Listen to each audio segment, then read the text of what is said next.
My name's Jamie DeVivo and I'm a digital producer.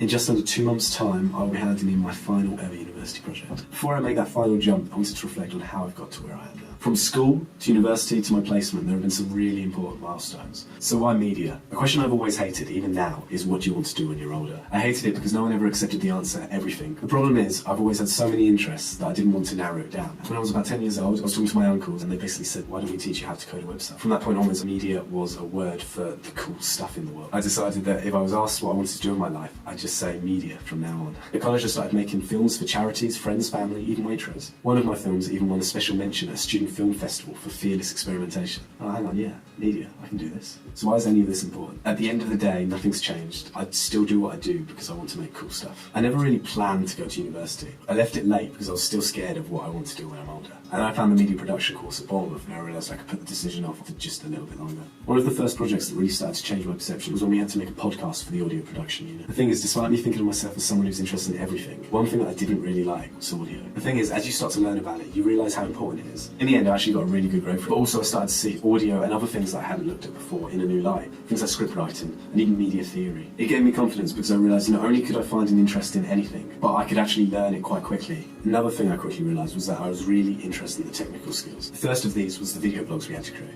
but also the iDocumentaries as well. I'd never considered that we could make something so new and experimental, and designing the whole thing was just really fun. This was also true for the projection mapping project, where I learned loads of new skills in After Effects and specialised projection software. This really reinforced to me that I enjoyed the technical jobs, but I still want to learn new things as well, like animation and app development.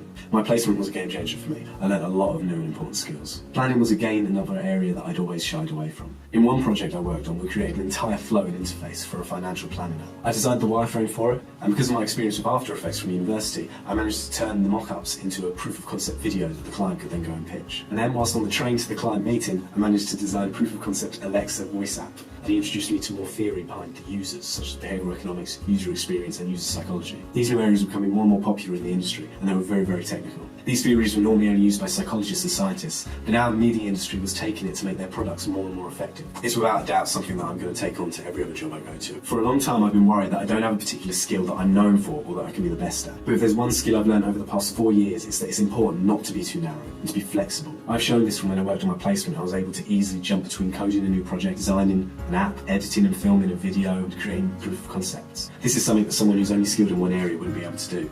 And this is really important when you think about it. They'd rather hire someone who's multi-skilled than 10 different people who are specialists. And also going forwards, you can't train people for technologies that don't exist yet. You need someone to be flexible enough to quickly learn that. Not everything I've learned over the past 4 years have been strengths. Whilst on placement, one topic that came up a lot was my lack of confidence. This often means that I stay quiet when I could have an input, or that I doubt myself when I shouldn't. I'm also slightly hesitant to take on new responsibilities. This is a crucial skill that I want to learn. The role I want to be in will require me to lead workshops and pitch ideas. I also want to work on my organisational skills. Working in a small company means you need good time management skills, and you need to be able to organise a team. The path I've taken so far shows that you don't need to limit yourself by only learning one skill. Most people set themselves apart by being the best at what they do, which means the top gets very competitive very quickly. My goal instead is to distinguish myself by drawing on multiple different industries to create something new. At the moment, there are people working in design teams who have years of experience with idea generation, but they don't have a technical understanding, or they have a very small understanding of user psychology. This cross-section of industries will be my USP. In an industry where technology and the way media is consumed is always changing, there's always going to be users. To do this, I need to maintain my technical understanding of new technologies, but also maintain a good knowledge and understanding of technical software. My short-term goal is then to continue my education at postgraduate level, either in user psychology, or if I want a more academic route, neuroscience. I also need to learn new skills in design planning and running workshops to improve my consulting skills. To achieve this, I want to continue for now to work with Insightful UX, my placement company. They work in this area and have the flexibility to help me grow and let me work around personal and university commitments. Ultimately, I want to take on a role in the industry that is more hands-off than advisory. This will help me work towards my goal of having a more life-sided work-life balance,